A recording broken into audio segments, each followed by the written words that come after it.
Okay, it's been a difficult week with what happened in Boston and Texas, but story after story is coming out of Americans coming up to help. One of them is this gentleman right here, Steve Chamberland, a former wrestler, an amputee. You lost your leg in a motorcycle accident. How are you helping them? Well, we were here just for like mental support, because we've been there. I've been in that hospital. I know what it's like. Tanner's been blown up in Afghanistan, so he knows what it's like to be same situation they're in. So we just want to let them know, you know, life as an amputee, life's not over. So you guys, you fly up here from Florida. You're part of this organization, 50 Legs. You're a local kid who grew up in Lowell. You're someone who fought for our country in Afghanistan, both losing your legs. And you say, this has happened, I've got to come up here and I'm going to make a difference here. And you have made a difference. You went into the hospital and you've talked to people who have lost limbs. That's what's so amazing about your charity, is that you help people live their life regularly. Well, you have to. I mean, if you have a kid, I mean, God bless that this happened, such a tragedy, but we've been doing this for a couple of years, so like, we're not just popping up because the Boston Marathon happened. You know, we've been here, we've been changing lives, you know, and this just hits home more for me because I'm from Boston. Well, let's talk about that. Let's talk about your charity and what you're going to be doing in Boston.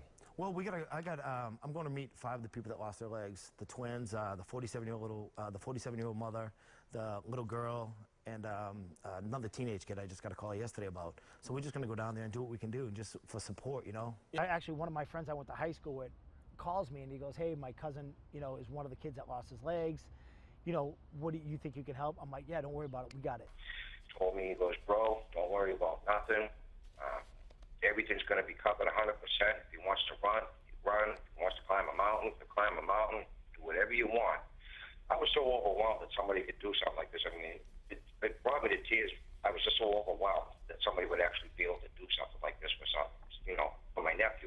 Not even just my nephew, but for all the other people that, you know, were hurt down there at the Boston Marathon. For him to go down there and be able to do something like that, it's just unbelievable.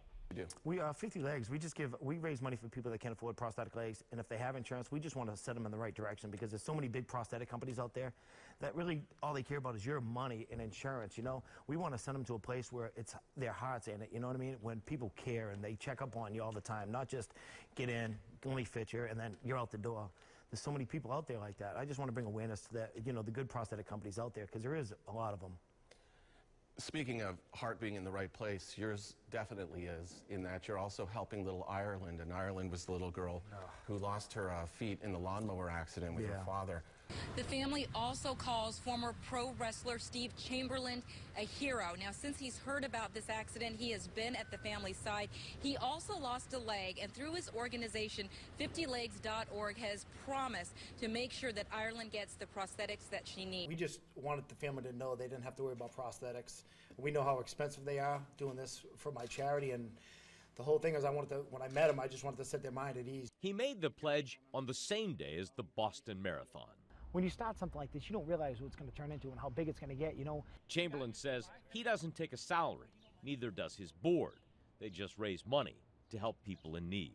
I got guys that, you know, take care of us, you know, that don't take a paycheck. Nobody gets a salary. I just want to make a difference in the kids' lives, you know. And when I think of her, it just breaks my heart. First of all, for a kid to go through such a trauma like that and not have no idea, or their parents be in a financial situation where they need help and they don't know where to reach.